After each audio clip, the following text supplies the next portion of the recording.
बिस्मिल्लाहिर्रहमानिर्रहीम, अस्सलाम वालेकुम। अल्फा आईटी ट्यूटर में वेलकम बैक। लेक्चर नंबर 15 है आपका ऑब्जेक्ट ओरिएंटेड प्रोग्रामिंग। आप लोग पढ़ रहे थे। आज आप लोगों ने मल्टी लेवल और मल्टीपल और मल्टी लेवल आपने इनहेरिटेंस को पढ़ना है। उससे पहले हमने एक छोटा सा कॉन्सेप्ट है जिसे रिवाइज करना पड़ेगा हमें, क्योंकि आगे जाके इसकी थोड़ी सी एम्बिग्युइटी हमें फेस करनी पड़ेगी। ठीक है, टॉपिक का नाम है फंक्शन ओवरराइडिंग। ठीक है, ओवरराइडिंग से मुराद आपको क्लियर होनी चाहिए। आप लोगों ने इसके बारे में, ओवरराइडिंग के बारे में पहले पढ़ा था। ऑपरेटर ओवरलोडिंग भी पढ़ चुके हो आप लोग, कंस्ट्रक्टर ओवरलोडिंग भी पढ़ चुके हो। उसी से मिलता जुलता इसका कांसेप्ट है, लेकिन यहाँ पे ना तो कंस्ट्रक्टर को ओवरलोड करेंगे ना ही ऑपरेटर को ओवरलोड करेंगे, बल्कि यहाँ पे फंक्शन को ओवरराइड करेंगे। आप लोग फंक्शन ओवरराइडिंग के भी सेम वही कांसेप्ट है जिस तरह के आपने पीछे पढ़े थे कि अगर एक नाम का एक से ज्यादा फंक्शन बन जाए, या एक कह लो कि एक नाम के फंक्शन को एक से ज्यादा बार डिफाइन कर दिया जाए, तो ये आपके पास क्या हो जाएगा, एक ही प्रोग्राम की फाइल में एक ही नाम का आप लोग क्या करो, दो या दो से ज्यादा फंक्शन बना दो, तो इसे हम लोग क्या बोलेंगे, फंक्शन ओवरराइडिंग बोलेंगे। यहाँ पे किस तरह से इस्तेमाल होगा, क्योंकि आप लोग ऑब्जेक्ट ओरिएंटेड प्रोग्रामिंग पढ़ रहे हैं और यहाँ पे पर्टिकुलरली आप लोग क्या करते हो, क्लासेस के साथ डील करते हो।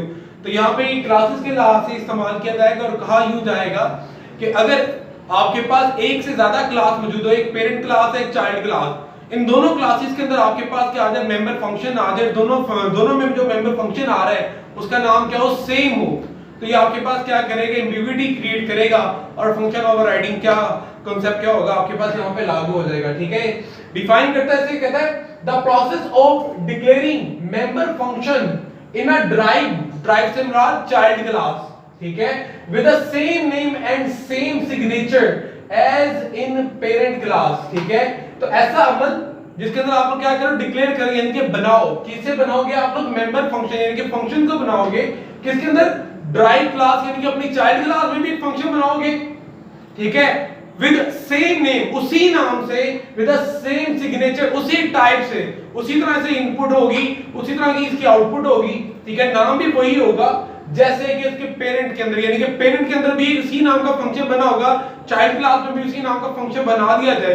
ठीक है, उन दोनों फंक्शन के नाम भी सेम हो, उन दोनों के सिग्नेचर्स भी सेम हो, तो ये आपके पास क्या कहलाएंगे, आपके पास फंक्शन ओवरराइडिंग का कांसेप्ट कहलाएगा। ठीक है, इसे हम फंक्शन ओवरराइडिंग कहेंगे।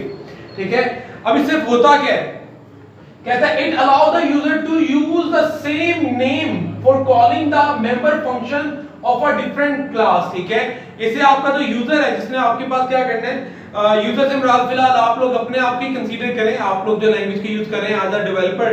ठीक है, आप लोग क्या करोगे, क्योंकि किसी की बनाई हुई चीज को इस्तेमाल कर रहे हैं, लैंग्वेज की यूज कर रहे हैं, तो आप यूजर भी हैं और आप लोग उस लैंग्वेज को यूज करते हुए नई प्रोग्राम भी बना रहे हैं, तो आप डेवलपर भी हैं। इस वक्त आप यूजर और डेवलपर दोनों के रोल प्ले कर रहे हैं। ठीक है, तो आप लोग कहते हैं यूजर क्या कर सकते हो, कॉल कर सकते हो। ठीक है, it allow the user to use the same name. ठीक है, एक ही नाम यूज करते हुए हम लोग क्या करेंगे, मेंबर फंक्शन को कॉल कर सकते हैं। किनके, कौन से मेंबर फंक्शन को कॉल कर सकते हैं, डिफरेंट क्लासेस के पेरेंट क्लास के फंक्शन को भी कॉल कर सकते हैं। नाम एक ही है, एक ही फंक्शन को कॉल करोगे, लेकिन इस कॉलिंग के जरिए होगा क्या, डिफरेंट क्लासेस के फंक्शन चल पड़ेंगे। मैं फिर रिपीट करूं, फंक्शन ओवरराइडिंग का कांसेप्ट अगर हम लोग अपने प्रोग्राम में यूज करें तो हमें एज ये मिलेगा कि हम लोग कॉल तो एक फंक्शन को करेंगे, लेकिन बेसिकली क्या होगा, अगर हमारे पास दो क्लासेस है, दोनों क्लासेस में एक नाम के फंक्शन है, तो दोनों के फंक्शन क्या हो जाएंगे, कॉल हो जाएंगे। ठीक है, तो कॉल एक को करना है, चल दोनों के दोनों फंक्शन आएंगे। ठीक है, ये हमें बेनिफिट मिलता है यहाँ पे। और साथ ही साथ कहता है when a member function is overridden in a derived class, यानी कि चाइल्ड क्लास के अंदर आपके पास एक फंक्शन ओवररिडन हो जाए। ओवररिडन से मुराद यहाँ पे क्या होगा, दोबारा से अगर मैं बताऊं तो, कि पेरेंट के अंदर ऑलरेडी फंक्शन बना हो और चाइल्ड के अंदर, ड्राइव क्लास के अंदर भी उसी नाम का आप लोग क्या कर लो, फंक्शन क्रिएट कर लो। The object of derived class can not access the function of parent class. तो आपका जो आप लोगों ने क्या करना है, मेन में जाना है, मेन में जाके ऑब्जेक्ट क्रिएट करना है। किसका ऑब्जेक्ट क्रिएट करना है, चाइल्ड क्लास का। तो अब जब चाइल्ड क्लास का ऑब्जेक्ट क्रिएट करके फंक्शन को कॉल करोगे, तो वो ऑब्जेक्ट डॉट फंक्शन कॉलिंग जो है आपकी चाइल्ड क्लास में मौजूद उस फंक्शन को चला लेगा, लेकिन वो आपके पेरेंट में मौजूद उस फंक्शन को डायरेक्टली नहीं चलाएगा। ऊपर हम लोग कह रहे थे कॉल एक बार करेंगे, चाइल्ड के अंदर भी वो फंक्शन चल जाएगा, पेरेंट में भी चल जाएगा। नीचे हम बात क्या कर रहे हैं कि जब आप लोग ये फंक्शन ओवरराइडिंग करोगे, तो आपके पास क्या होगा, जब आप लोगों ने चाइल्ड का ऑब्जेक्ट बनाना है मेन में जाकर और फंक्शन को कॉल करना है, तो वो चाइल्ड के फंक्शन को तो कॉल कर लेगा, पेरेंट के फंक्शन को कॉल नहीं करेगा। तो फिर ये ऊपर वाली बात कैसे ट्रू होगी?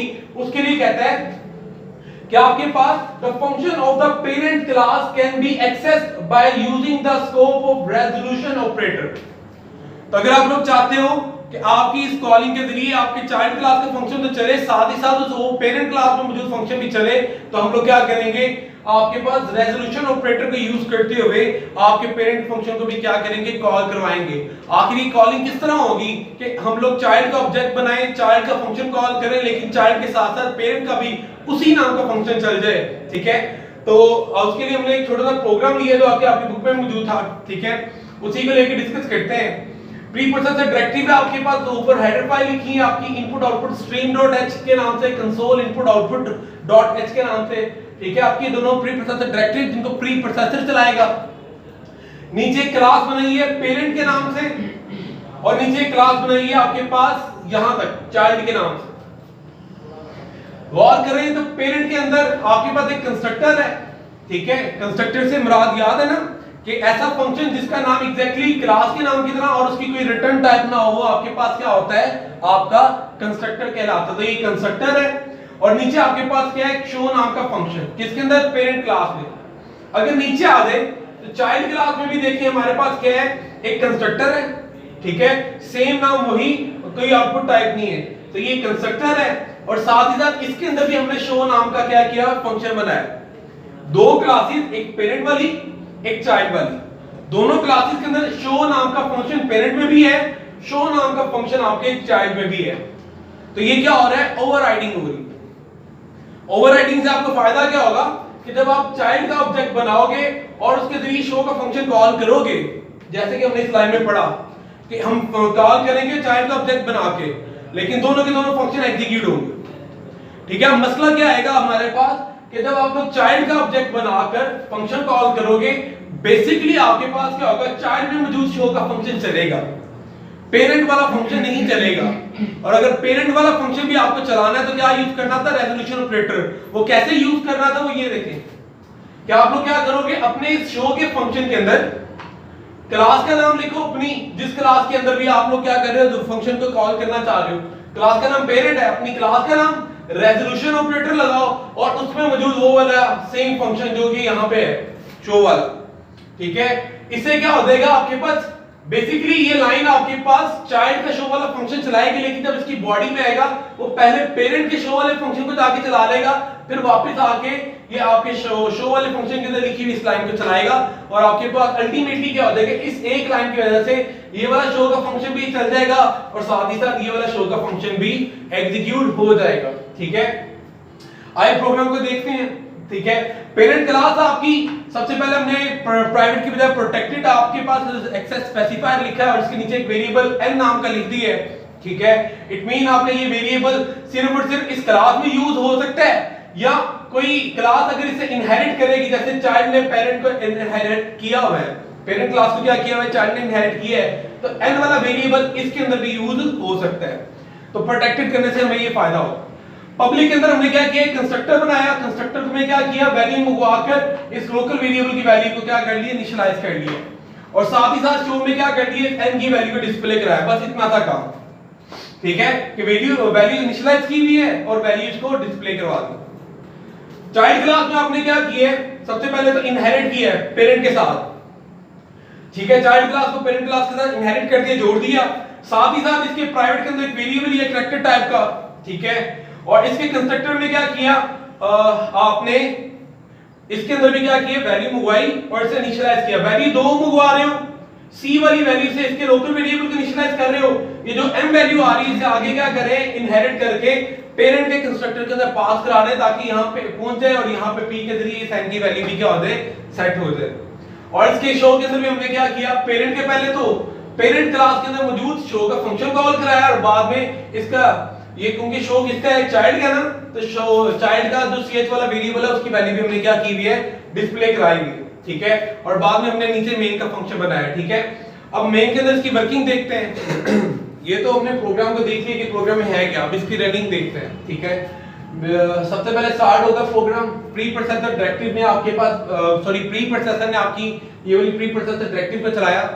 और इनपुट आउटपुट स्ट्रीम नाम की फाइल को इंक्लूड के फोल्डर में जाकर रीड करेगा, वापस आ जाएगा। फिर प्री प्रोसेसर आपके पास इस प्री प्रोसेसर डायरेक्टिव को चलाएगा, कंसोल इनपुट आउटपुट वाली हेडर फाइल को जाएगा, रीड करेगा, वापस आ जाएगा। आगे जैसे ही हैश वाला आपके पास प्री प्रोसेसर डायरेक्टिव खत्म हुई, प्री प्रोसेसर डीएक्टिवेट हो जाएगा, कंपाइलर को एक्टिवेट करेगा। कंपाइलर जैसे ही एक्टिवेट होगा किसको ढूंढेगा? आपके पास मेन फंक्शन को। तो उसे क्लास मिली, इसे सारे को निगलेक्ट कर देगा। फिर उसे क्लास मिली, सारे को निगलेक्ट कर देगा। फिर उसे फंक्शन मिला और फंक्शन में उसे मेन वाला फंक्शन मिला, यहां से वो क्या करेगा? अपनी एग्जीक्यूशन स्टार्ट करेगा। और सबसे पहले आपके पास क्या होगा? ये लाइन चलेगी। जैसे आपके पास ये लाइन चली, आपके पास क्या होगा? मेमोरी रैम के अंदर ओबीजे नाम का एक ऑब्जेक्ट क्रिएट होगा और ये किसको रिप्रेजेंट कर रहा होगा? अपनी आसानी के लिए हम लोग क्या करते हैं, ब्रैकेट में वो नाम भी लिख लेते हैं। ये फिलहाल चाइल्ड को रिप्रेजेंट कर रहा है। इट मीन चाइल्ड के अंदर जो चीजें मौजूद है वो ओबीजे को भी मिल जाएंगी। साथ ही साथ हमने क्या पढ़ा हुआ है कि जब आपके पास क्या होता है, आप लोग ऑब्जेक्ट क्रिएट करते हो, ये उस क्लास के वेरिएबल भी जाके क्रिएट कर देता है और उसके कंस्ट्रक्टर को भी ऑटोमेटिकली क्या करता है? एक्टिवेट कर देता है, रन करवा देता है, एग्जीक्यूट करवा देता है। तो जैसे ये लाइन चली, मेमोरी में आपके पास ऑब्जेक्ट क्रिएट हुआ, साथ ही साथ वो क्या करेगा? चाइल्ड की क्लास में जाएगा। चाइल्ड की क्लास में मौजूद ये जो वेरिएबल है इसे भी क्रिएट कर देगा, ch नाम का वेरिएबल क्रिएट हो गया। और साथ ही साथ चेक करेगा क्या यहाँ पे कोई कंस्ट्रक्टर मौजूद है। तो हमारे पास यहाँ पे चाइल्ड नाम का कंस्ट्रक्टर ऑलरेडी पड़ा हुआ है, तो ये वाला को भी क्या करेगा? एग्जीक्यूट करवा देगा सारे के सारे। ठीक है, अभी किस तरह एग्जीक्यूट होगा? ये कंस्ट्रक्टर चलने से पहले दो वैल्यू मांगेगा। इट मीन अगर आप लोग चाहते हैं ये कंस्ट्रक्टर चले तो आप लोगों ने जो ऑब्जेक्ट क्रिएट किया उसके अंदर दो वैल्यू पास करनी है, एक आपको इंटीजर और एक आपको कैरेक्टर टाइप की। ठीक है, तो यहाँ पे हमने देखा एक इंटीजर और कैरेक्टर टाइप की वैल्यू पास कर दी। ठीक है, थोड़ा सा डिफरेंट कर दिया। सबसे पहले हमें इंटीजर वैल्यू पास करनी, इसके बाद कैरेक्टर। यहाँ पे मैंने कैरेक्टर और इंटीजर कोल्ट लिखी है, यहाँ पे जरा सेट कर लेते हैं क्योंकि आपको सेम तरतीब रखनी है। पहले इंटीजर वैल्यू आनी चाहिए, उसके बाद कैरेक्टर आनी चाहिए। तो हम लोग पहले की इंटीजर वैल्यू 90 मार्क्स भेज देते हैं और फिर ग्रेड उसका ए भेज देते हैं। तो ये 90 जाके मिल जाएगा आपके पास m को। तो आपके पास क्या होगा? मेमोरी के अंदर m नाम का भी वेरिएबल क्रिएट होगा और उसे क्या मिल जाएगा? यहां से 90 पास होके मिल जाएगा। और कैरेक्टर टाइप का c नाम का एक वेरिएबल भी क्रिएट होगा, उसको क्या मिल जाएगा? यहां से a पास होके इसको मिल जाएगा। ठीक है, फिर अंदर बॉडी में आएगा। बॉडी में क्या होगा? जो c की वैल्यू है ch को पास कर दी जाएगी। ठीक है, असाइनमेंट स्टेटमेंट आपके पास क्या करती है? राइट टू लेफ्ट वर्क करती है। राइट साइड पे आपके पास क्या लिखा है? c की वैल्यू किसको मिल जाएगी? ch को। तो c के अंदर क्या पड़ा हुआ है? a, c अपनी वैल्यू ch को देगा तो ch के अंदर भी क्या आ गया? a। अब रह गया m को क्या किया हमने? फर्दर आगे पास करवा दिया। कैसे पास करवाया? अगर हम लोग सिंगल कॉलन लगाकर, ठीक है, आगे क्या करते हैं? पेरेंट लिख दें, तो ये क्या करेगा? पेरेंट की क्लास में जाके पेरेंट नाम का जो कंस्ट्रक्टर है उसको क्या करेगा? एक्टिवेट करेगा और m की वैल्यू उसके अंदर भेज देगा। तो जैसे ही लाइन चली वो क्या करेगा? पेरेंट की क्लास में जाएगा। ये पेरेंट की क्लास, ठीक है, पेरेंट की क्लास में आया तो इसके अंदर मौजूद है आपके पास प्राइवेट वाला पार्ट भी चलेगा, आपके पास ये वेरिएबल वाला पार्ट भी चलेगा, यानी कि n नाम का वेरिएबल भी क्रिएट हो जाएगा और साथ ही साथ इसका कंस्ट्रक्टर वाला पार्ट भी चलेगा। कंस्ट्रक्टर वाले पार्ट में क्या हुआ? इसने कॉलिंग अपनी यहां पे भेजी है ना, तो ये m जो अपनी वैल्यू लेके आया था उसने अपने पेरेंट को वैल्यू पास करा दी और पेरेंट ने जाके वैल्यू किसको दे दी? p को। इट मीन p नाम का आपके पास जो वेरिएबल क्रिएट होगा उसके अंदर किसकी वैल्यू आगे स्टोर होगी? m की। और m के अंदर क्या पड़ा हुआ है? 90, तो p को भी क्या मिल गया? बेसिकली 90। ठीक है, बाद में इस p की वैल्यू हमने क्या कर दी? इस असाइनमेंट स्टेटमेंट के जरिए p की वैल्यूज असाइन कर दी n को। तो आपके n वाले वेरिएबल के अंदर क्या पास होकर चला गया? 90। ठीक है, बात समझ आ रही है? यहां से वैल्यू आपने क्या की? फर्दर इसके साथ क्या किया? इनहेरिट करके आपने कंपोज कर दिया पेरेंट को। तो क्या करेगा? पेरेंट की क्लास में जाके पेरेंट के कंस्ट्रक्टर को चलाएगा और अपने अंदर जो वैल्यू है वो जाके उसको दे देगा। यहां पे वैल्यू कौन रिसीव करेगा? p। यहां पे वैल्यू कौन भेज रहा है? m। तो m यहां पर इतने हिस्से में देखो, m यहां पे एक्चुअल आपका पैरामीटर और p यहां पे क्या आपका फॉर्मल। अब ओवरऑल कांसेप्ट को देखो तो बेसिकली 90 पास होके आ रहा है यहां से, तो 90 यहां पे क्या एक्चुअल वैल्यू है आपकी, एक्चुअल पैरामीटर है और 90 ने अपनी वैल्यू जाके दी है किसको? m को। m यहां पे क्या? फॉर्मल। इस कांसेप्ट को देखो ना, इस कॉलिंग को, तो 90 यहां पे एक्चुअल और m क्या है? फॉर्मल। ठीक है, अगर इस पार्ट में आ जाओ तो m ने अपनी वैल्यू भेजी किसको? p को। तो जो वैल्यू भेज रहा है वो एक्चुअल है यहां पर, यानी कि m इस लिहाज से सेकंड लेवल पे आकर इस कॉलिंग में अंदर आकर m हमारा एक्चुअल बन जाएगा और p हमारे पास क्या कहलाएगा फॉर्मल।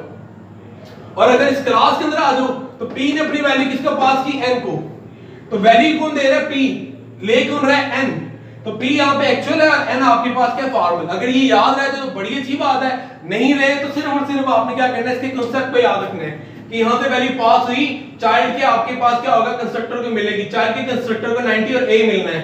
ये चाइल्ड का कंस्ट्रक्टर इसको 90 मिल गया, मैं कलर चेंज कर दूं अगर, ठीक है, तो m का आपके पास 90 मिल गया और c का आपके पास क्या मिल गया है, इस c की वैल्यू को हमने ch में स्टोर करवा दिया, c की वैल्यू ch में चलेगी, ठीक है, और m की वैल्यू को हमने क्या कर दिया पेरेंट के अंदर भेज दिया, और पेरेंट के अंदर इस वैल्यू को किसने रिसीव किया p ने, और p ने वैल्यू रिसीव करके किसको दे दी m को। तो आपके पास 90 मिला सबसे पहले m को, m से मिल गया p को, p से मिल गया n को, तो आपके पास m p और n इनके अंदर सेम वैल्यूज पड़ी होगी, m ने अपनी वैल्यू p को दी, p ने अपनी वैल्यू n को दे दी, ठीक है। तो आपके पास ये लाइन भी एग्जीक्यूट होगी, p n को वैल्यू मिल गई, ब्रैकेट खत्म, तो जैसे ही ब्रैकेट खत्म होगी इसे कॉल किसने किया था, इसने कॉल करवाया था ना, यहाँ पे कंपोज हुआ है, तो यहाँ पे आपके पास कॉलिंग वापस आई, इसके अंदर आया और c ने अपनी वैल्यू ch को भी दे दी हुई है, इसकी भी बॉडी खत्म होगी, जैसे ही बॉडी खत्म हुई तो इसको किसने कॉल किया था, इस लाइन ने, तो कॉलिंग रुट के दोबारा इसी लाइन पर आपके पास वापस आ गई, ठीक है। जैसे ही आपके पास ये लाइन एग्जीक्यूट होगी फिर आपके पास क्या होगा, नेक्स्ट लाइन एग्जीक्यूट होगी, नेक्स्ट लाइन ये चली ऑब्जेक्ट डॉट शो। तो हमने क्या पढ़ा था कि अगर ऑब्जेक्ट चाइल्ड का ऑब्जेक्ट क्रिएट करेंगे और हम लोग क्या करेंगे अपने फंक्शन को कॉल करेंगे, तो चाइल्ड की क्लास में जाकर ओबीजे किसको रिप्रेजेंट कर रहा है, चाइल्ड को ना, तो चाइल्ड की क्लास में शो का फंक्शन जाके चलेगा, चाइल्ड की क्लास शो का फंक्शन किधर है, ये तो ये वाला फंक्शन चलेगा। अगर ये फंक्शन चला है तो पेरेंट वाला फंक्शन जो है वो नहीं चलेगा। अगर आप चाहते हो कि पेरेंट वाला फंक्शन भी चले ओवरराइडिंग में, तो हमें क्या करना पड़ेगा, अपनी चाइल्ड की क्लास में जो फंक्शन है शो नाम का, उसी के अंदर पेरेंट की क्लास का नाम लिखना है और रेजोल्यूशन ऑपरेटर लगा के अपने पेरेंट के अंदर मौजूद भी वही वाले फंक्शन का नाम लिखना है। इससे फायदा क्या होगा, जैसे ही ये लाइन चली तो क्या करेगा, चाइल्ड के अंदर जो शो है अपनी बॉडी में आते ही सबसे पहले क्या करेगा, पेरेंट की क्लास में मूव करवा के उसके शो के फंक्शन को कॉल करवा लेगा। इट मीन सबसे पहले ये लाइन चला देगा। अभी नीचे वाली लाइन नहीं चली, इसी लाइन ने क्या किया, कंट्रोल को यहां पे शिफ्ट करवा दिया, पेरेंट में मौजूद शो क्लास को, पेरेंट में मौजूद शो क्लास को, पेरेंट में मौजूद शो क्लास चली और उसकी बॉडी में आए, बॉडी में क्या लिखा था, सी आउट, सी आउट की डबल कोटेशन में जो होता है वो आपके पास स्क्रीन पर एज इट इज डिस्प्ले होता है। तो अगर मैं यहां पे आउटपुट वाला पार्ट बना दूं तो यहां पे क्या लिखा है, डबल कोटेशन में n और इक्वल आपके पास एज इट इज आ गया, ठीक है। उसके बाद अगले इंसर्शन के बाद क्या लिखा है, n डबल कोटेशन के बगैर, इट मीन ये क्या कंसीडर होगा आपके पास, वेरिएबल। तो वेरिएबल अगर हो तो क्या होता है, मेमोरी में जाकर n में जो वैल्यू पड़ी है वो उसकी जगह पे लाकर डिस्प्ले कराई जाती है। तो n के अंदर वैल्यू क्या पड़ी है, 90, तो आपके पास स्क्रीन पे यहां पे क्या प्रिंट हो जाएगा, 90। जैसे ये लाइन खत्म, अगली लाइन पे क्या, बॉडी खत्म होगी, बॉडी खत्म होगी तो कंट्रोल उठकर वापस इसी लाइन पे आ गया जहां से इसे कॉल किया था, और फिर ये स्टेटमेंट खत्म होने के बाद अगली लाइन चली, अगली लाइन पे दोबारा क्या आपके पास मिल गया, यहां पे भी शो और सी आउट मिल गया। सी आउट क्या करता है, इंसर्शन, अगर इंसर्शन के आगे स्ट्रिंग है तो स्ट्रिंग को क्या करता है आपके पास स्क्रीन पर एज इट इज डिस्प्ले कराता है। तो यहाँ पे आपके पास स्ट्रिंग में क्या लिखा है, डबल कोटेशन में क्या लिखा हुआ है, ch इक्वल, तो स्क्रीन पे क्या लिखा आ जाएगा, ch इक्वल, और अगले इंसर्शन में क्या लिखा हुआ है, ch डबल कोटेशन के बगैर, तो ये क्या कंसीडर होगा, वेरिएबल।